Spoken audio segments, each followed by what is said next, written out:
Good afternoon, everyone.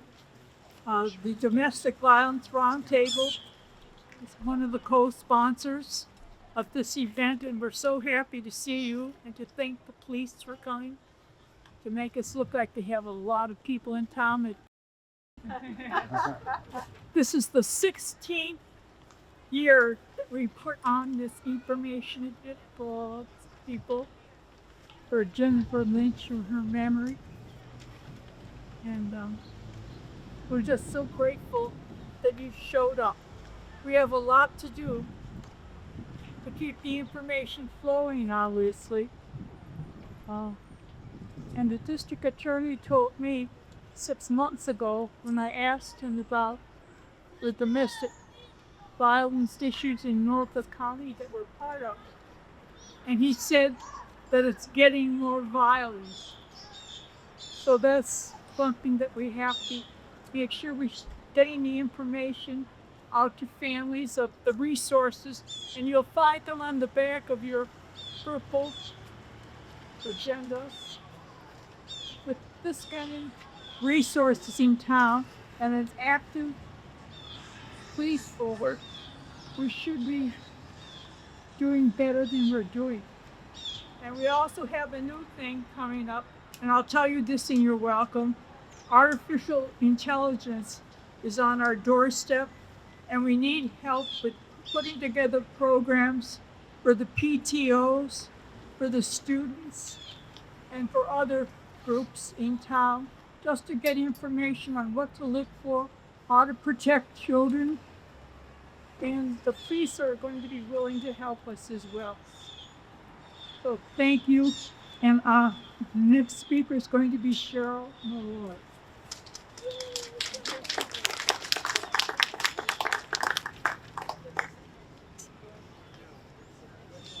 We'll see down the end.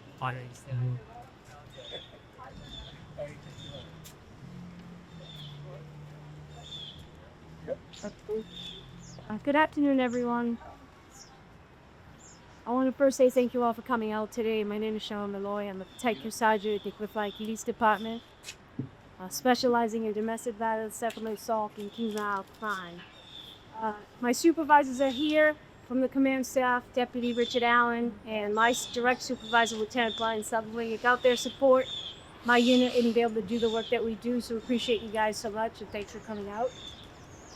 The DVR team members, Rita McNally that you just met, Sheila O'Flaherty, Susan Howard, who couldn't be here, Cheryl Snyder, the Deputy Director of Emergency Management from the Town of Brookline, Sergeant Julie McDonough, Detective Rafaela Oliveira, and our new DVA advocate from my division who came to join us, Hagen Kennedy, is here. Former 2 DV advocates are here, Doreen Gallagher and Julie Toporowski, whose work is immeasurable. We appreciate everyone for being here. I'd also like to extend thanks to the Norfolk County District Attorney's Office and DA Michael Morrissey for their unwavering support of Brookline's DVRT. Chief Pastor sends her regrets for missing today's vigil.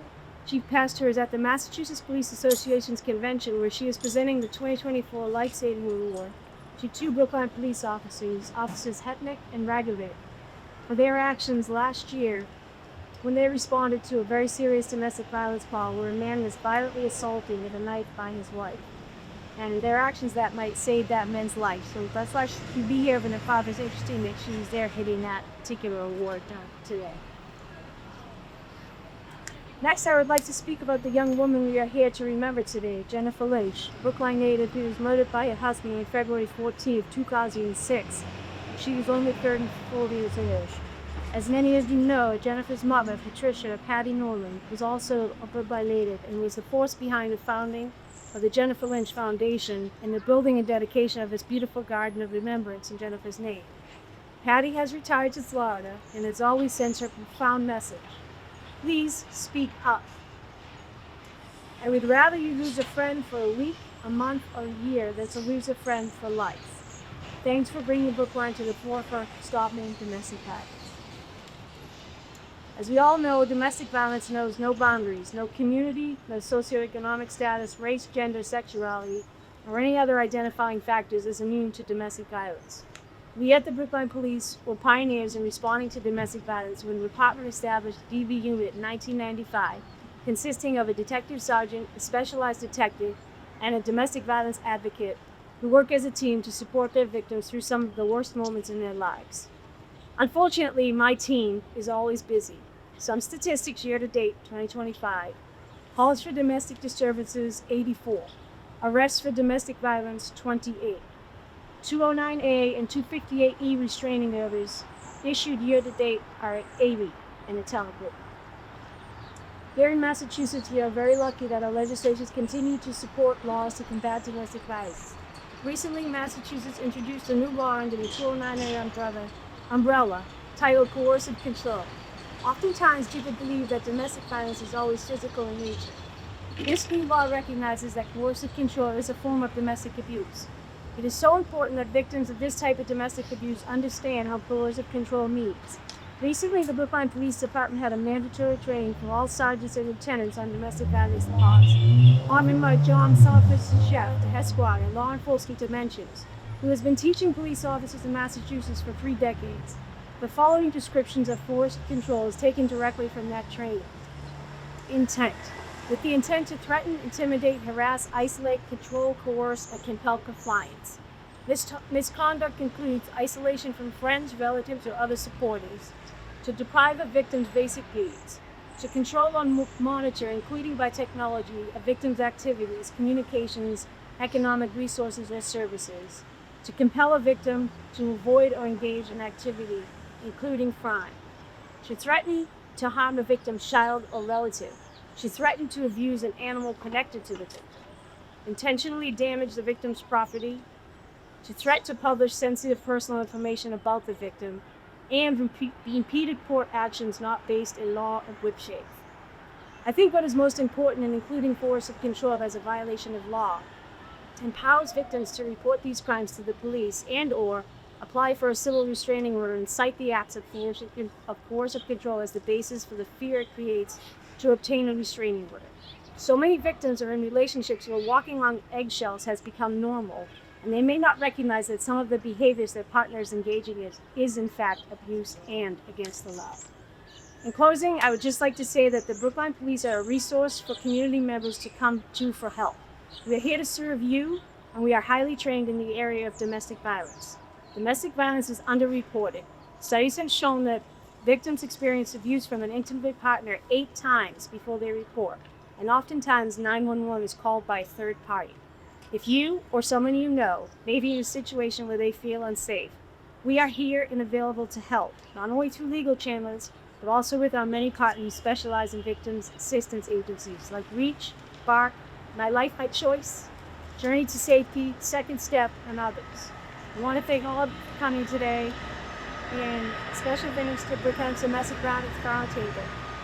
This work needs to continue, and we can't and won't stop until domestic violence stops. Thank you again.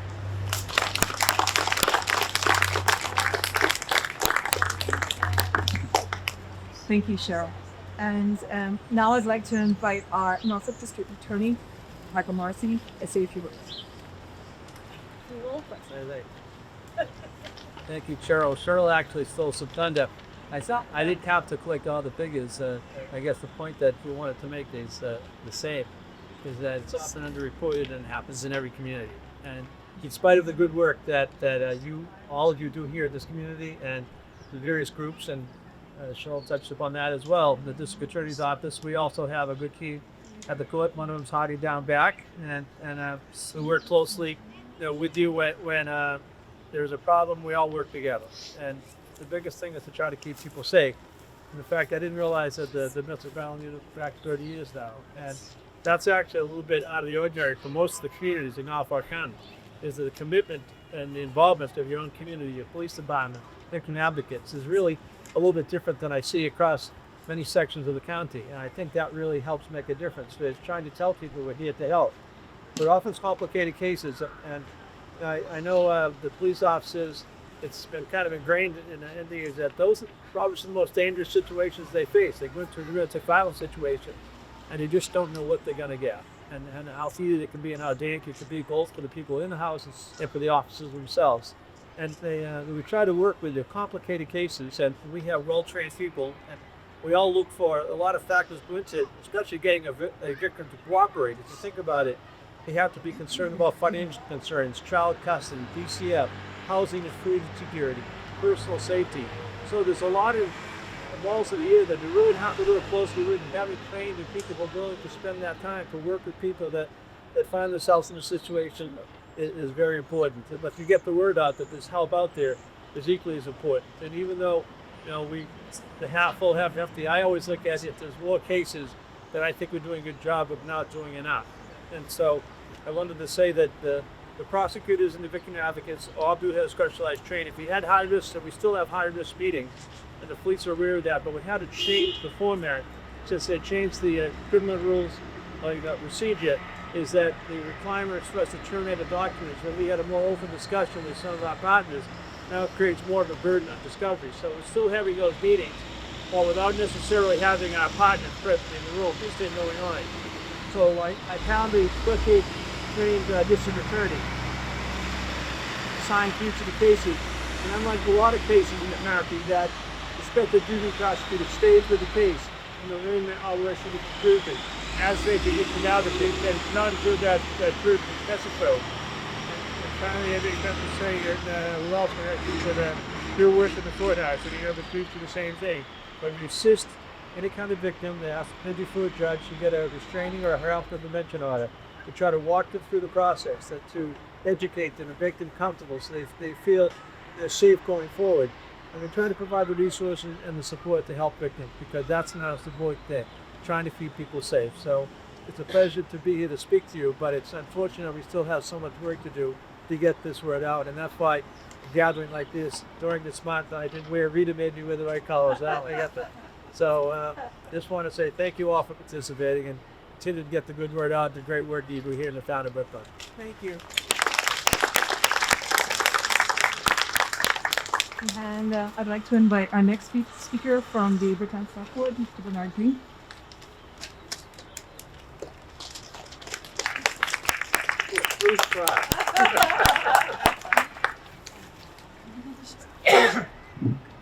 Good afternoon. I'm Bernard Green, Chair of the Brookline Select Board. I was asked to talk about domestic violence from a broader perspective than just Brookline's. And I'll try, but everything comes back to home. I'm not an expert. My experiences may give you some new ideas or insight on old ideas that will assist in the fight against domestic violence in Brookline.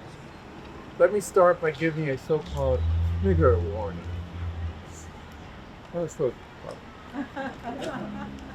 We can't talk about domestic violence in today's America without acknowledging the dark period that we're going through.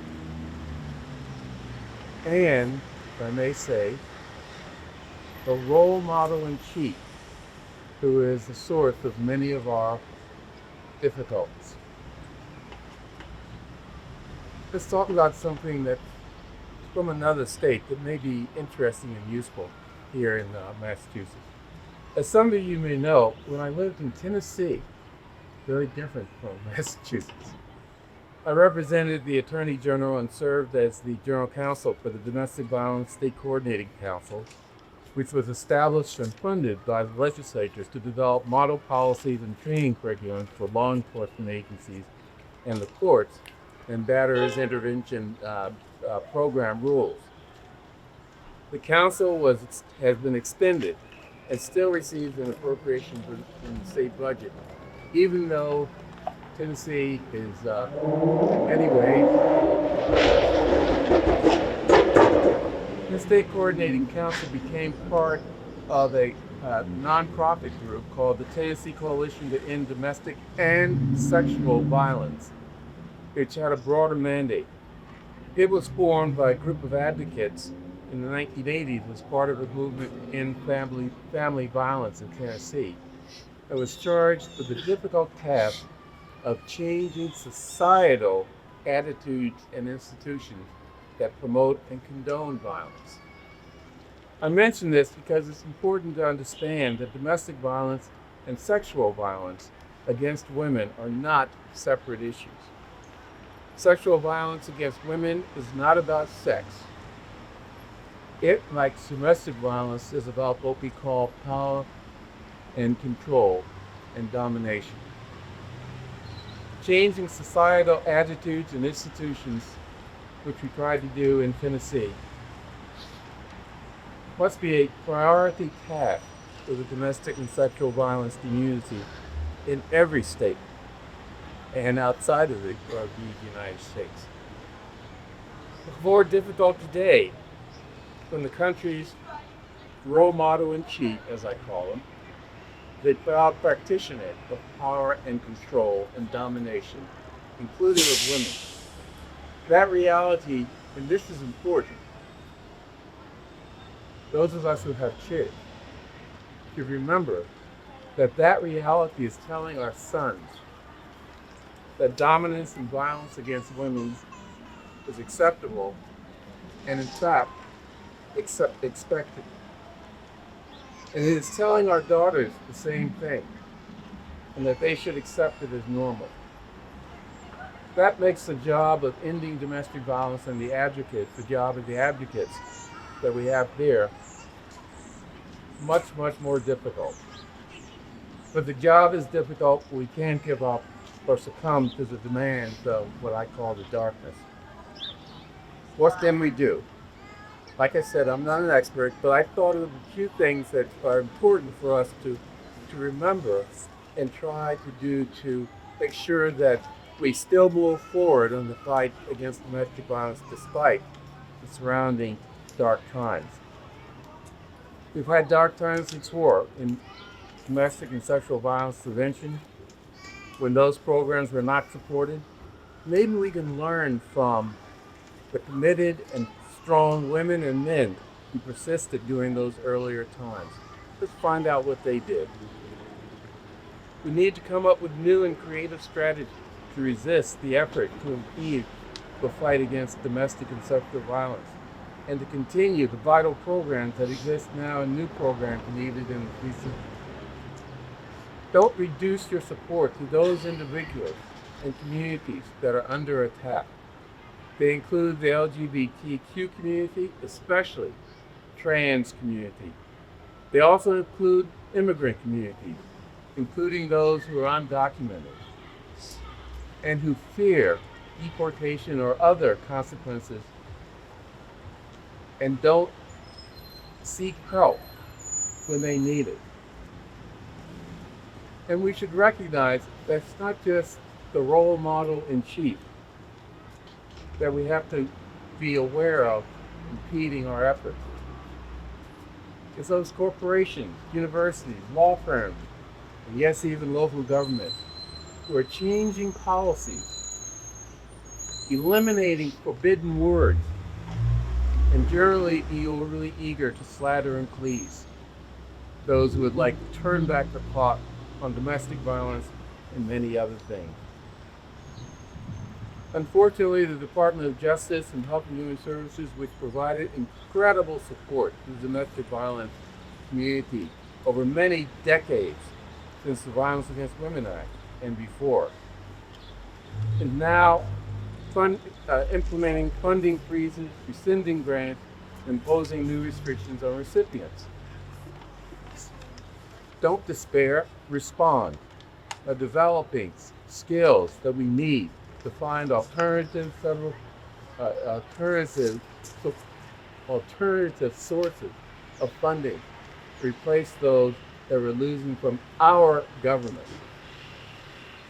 State and local governments may have resources for well-designed and effective programs. Reach out and ask us. Corporations, universities, and law firms, they all employ people who will see the importance of supporting you. Ask them. Even those who are collaborating with the dark forces, try to monetize their guilt. Domestic and sexual violence victims are mostly, but not solely, women. So reach out to women in business or in other settings, and women and men in the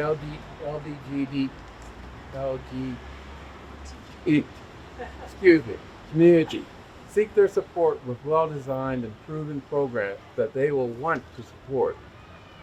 My point is, there are many things we can do in these difficult times. Don't give up. Just figure out creative ways of continuing the important work that we all adore. Thank you.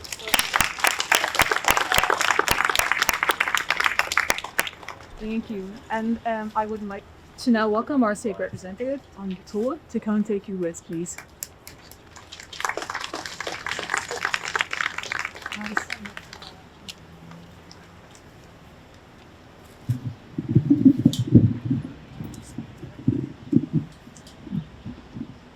Good afternoon. You can hear me okay? I am Tommy Vitolo. I am the state rep. The disadvantage of following Select Board Chair Green and DA Morrissey is I have to figure out what to say that they didn't already say. The advantage of showing up late is I don't have to figure out how to say things that Detective Sergeant Malloy and Co-Chair McNally said, because I didn't hear them. I want to talk a little bit about norms. I want to talk about norms. And as the word suggests, norms change over time, typically for the better, but certainly not perfectly so. When we think about norms with domestic violence, we all have a role each and every day to make it clear what our norms are. And that's important for young people. That's important for, frankly, for potential abusers. It's also important so that women and others, although most often women who are abused, can help realize they are suffering, because sometimes they don't quite notice right away. Sometimes it takes being flung down the stairs to notice. And we want folks to understand the norm is that that first bit of abuse is that time to speak up. And now I want to talk about another thing we can all do, and I guess it's related to norms. We have some changing norms that are not so helpful in fighting domestic violence. One is we tend to separate ourselves and spend time only with people who agree with us. That is not specific to domestic violence. This is a broad social change. It has a name. It's called the Great Sort.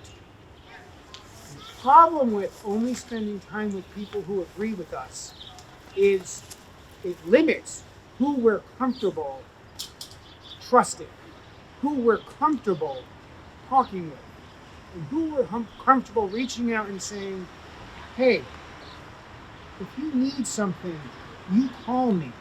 And maybe you mention the bruises on their wrist, or maybe you don't.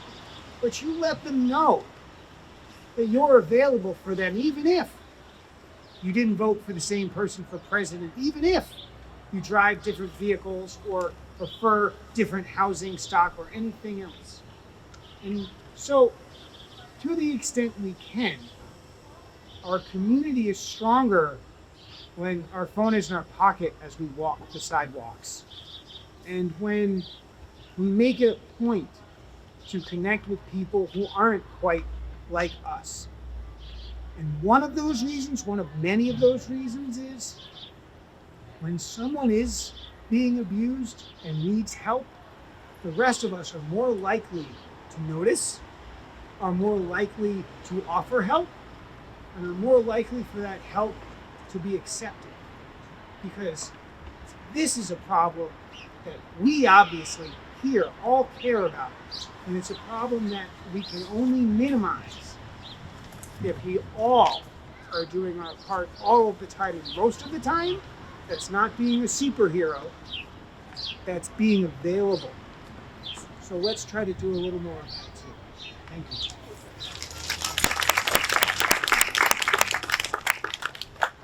And now I'd like to invite Susan Moss, ED from the second step, to come and say a few words. Well, I'm even later than you. I'm honored to be here today to remember Jennifer and honor all the lives that have been retained by domestic violence. My name is Susan Ross. I'm a longtime Brookline resident, and I'm the CEO of The Second Step.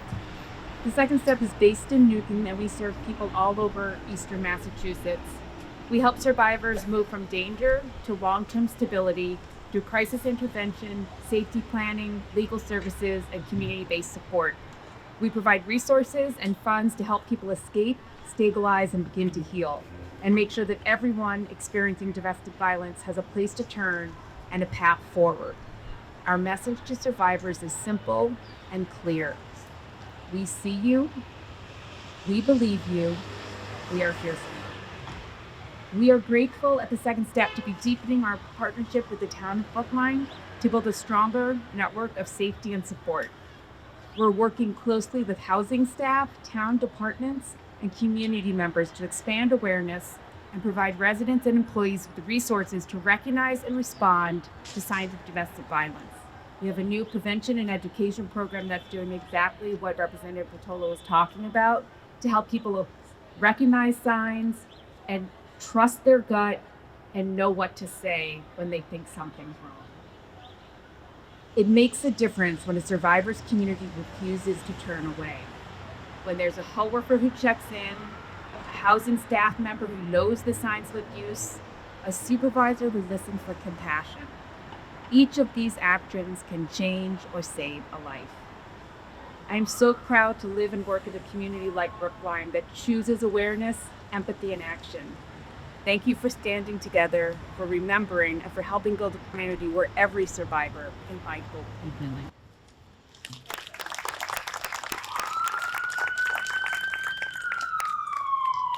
So I'm just going to deviate very briefly from our program, and I'm going to invite one of our members to the Domestic Violence Roundtable here, a lady Felina. I'd like to invite her up because she has done some writing, a beautiful poem, and it's a very strong message, and I'd like to invite her up to share that.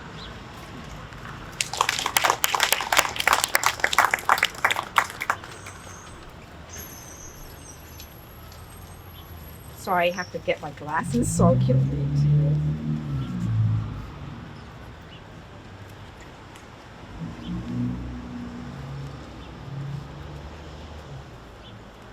My name is Felina Silver. I'm a lifetime Brookline resident, also a survivor. My poem is entitled What Pain Teaches. Anyone can be a victim. It doesn't matter how strong you are, how kind, how loving, how much light you've tried to bring into the world, violence can still find its way in. It hides in places that once felt safe, that were as familiar faces. It whispers, this is your fault, into the echo it feels like truth, that it is not truth. It never was. We must find a way to reach those who cause harm, to help them see that pain is not a language of love, that control is not care, that causing pain because they are in pain is not the answer. No wound ever heals by wounding another. No heart ever mends by breaking someone else's. The damage done by domestic violence cannot be erased. It weaves itself into memories, into the pauses between breaths, into the way someone glances at every door before walking through. Some survivors, in their unimaginable grace, choose to forgive, but forgiveness is not forgetting.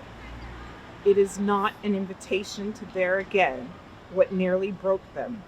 They should never be burdened with the weight of what was done, as if their healing is proof that it wasn't that bad. And too often, the stories end before there is healing at all.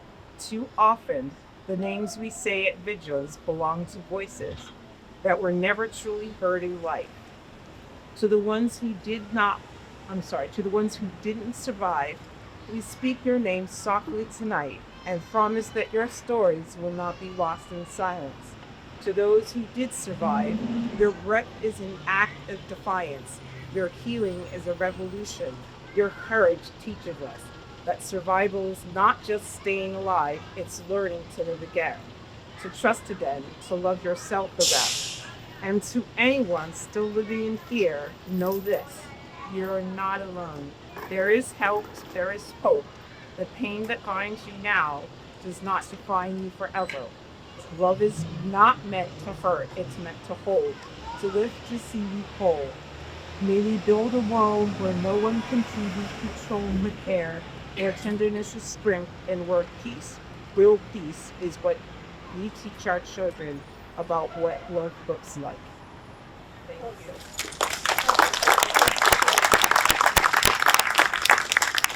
Thank you for sharing that, Felina. And now I'd like to invite the peer leaders to come and to read some of Jennifer's work.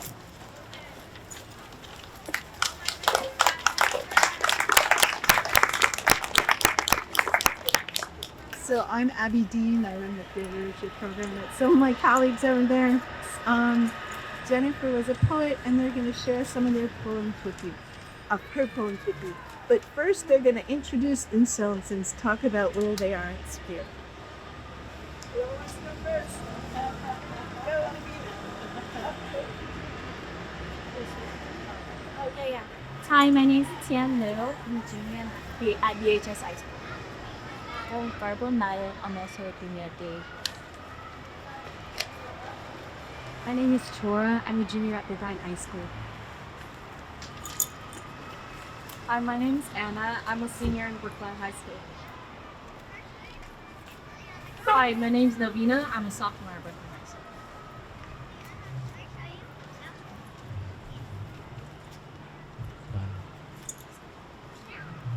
Sir. These are special parts of you are acting. You could to be a garant that you're not the picture. And here's my way of staying close when we're eating, whenever we're apart. For this note is a little part of me and all that's in my heart. So put it in your pocket and remember he did it. A special friend he cares days just sit all away.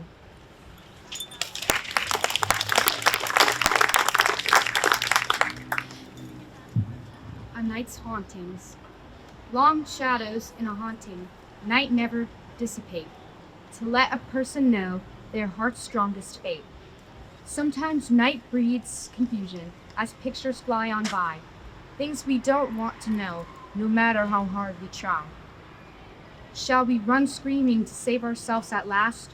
Or shall we call yesterday a long ago dead past?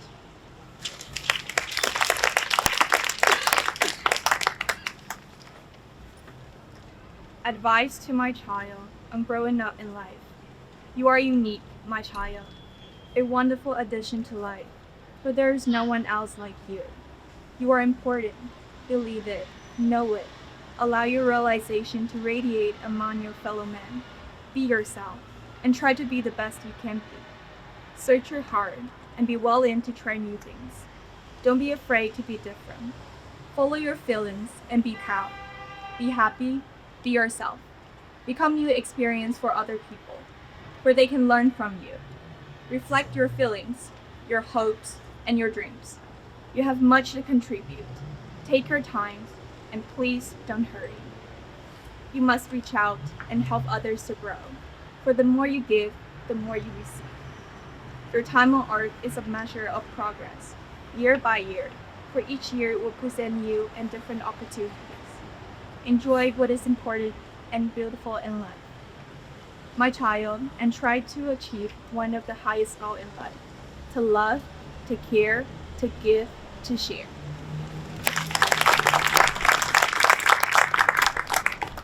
Forgotten life. It was a nice day in October, last September and July. The moon lay thick upon the ground, and light shone in the sky.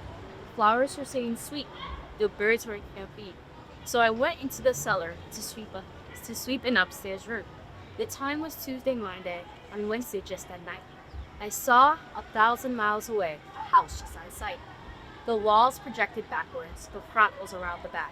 It stood alone with the others. The front was whitewashed black. It was a moonlight on the ocean. Not a streetcar was in sight.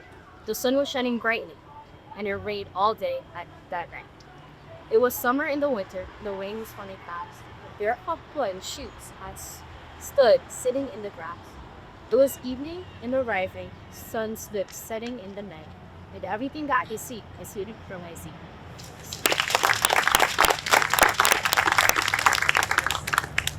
Thank you so much. So, folks, we've come to the end of our program, and it is just for me to say thank you for being here today at the 16th Annual Vigil Against Domestic Violence. Your presence speaks volumes about the strength and the compassion in our community. A few people, I just want to say a special thank you. I would like to call out the Brookline Police Departments, and the Department of Public Works for their continued support and dedication. Your partnership makes this event possible every single year. To Bill McGarty from Veteran Services, thank you for your unwavering commitment to those who have served and for standing with us in this important cause. To our incredible peer leaders and our amazing speakers, your voices are powerful and your advocacy is inspiring. You remind us why we gather here, to honor survivors, to remember those we've lost, and to renew our commitments to ending domestic violence. I want to just say a special thank you to Detective Julie McDonald for the amazing work she's done here for putting this together. Without her, this would not be possible. It would not be possible.